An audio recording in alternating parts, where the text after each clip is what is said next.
অফিসেই যে প্ল্যাটফর্মেই আমরা কাজ করি না কেন, আমরা শ্রমিক হিসাবে, কর্মচারী হিসাবে, সে সরকারি হতে পারে, বেসরকারি হতে পারে, আমাদের যে প্রাপ্য অধিকার সেই অধিকার থেকে বঞ্চিত হব। তার সাথে সাথে ট্রেড ইউনিয়ন করার যে অধিকার সেই অধিকার থেকেও আমরা বঞ্চিত হব। স্বাভাবিকভাবে ট্রেড ইউনিয়ন করার অধিকার থেকে যদি আমরা বঞ্চিত হই, তাহলে আগামী দিনে আমাদের যে অধিকার দাবি সেই লড়ার প্ল্যাটফর্মটাই আমরা থাকবো।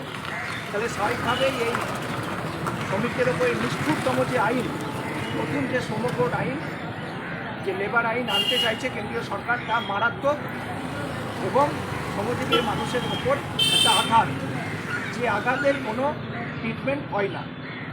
এই ধরনের আইন কেন্দ্রীয় সরকার আনতে চাইছে।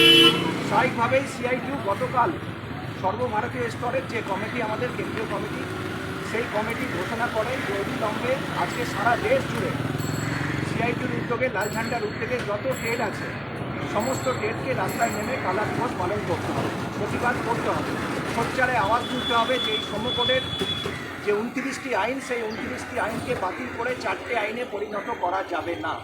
তারই প্রতিবাদে আমরা আজকে রামপুরহাটে এখানে এই ইনস্টিটিউটের সামনে আমরা কালা দিবস হিসাবে আজকে দিনটাকে পালন করছি এবং এই নতুন যে শ্রম কোড আইন কেন্দ্রীয় সরকার আনতে চাইছে তাকেও আমরা বাতিল করার জন্য দাবি জানাচ্ছি।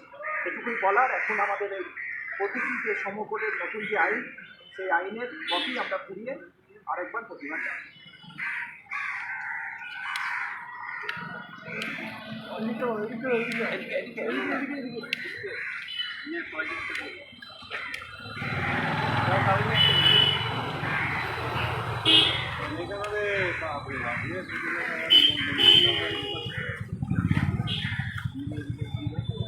ঠিকঠাক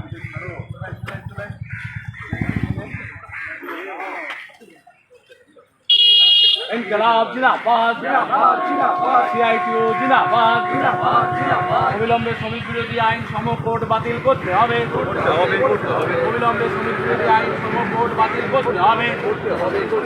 এই দাবিতে আজকে শ্রম কোডের প্রতিষ্ঠাতা আহ্বান করেছে। ইসলামী দলে দলে যোগ দিন। ইনকলাব জিন্দাবাদ, সিআইটিউ জিন্দাবাদ, অবিলম্বে শ্রমিক বিরোধী আইন শ্রম কোড বাতিল করতে হবে, অবিলম্বে শ্রমিক বিরোধী আইন শ্রম কোড বাতিল করতে হবে, অবিলম্বে শ্রম কোড বাতিল করতে হবে, অবিলম্বে শ্রমিক বিরোধী আইন শ্রম কোড বাতিল করতে হবে।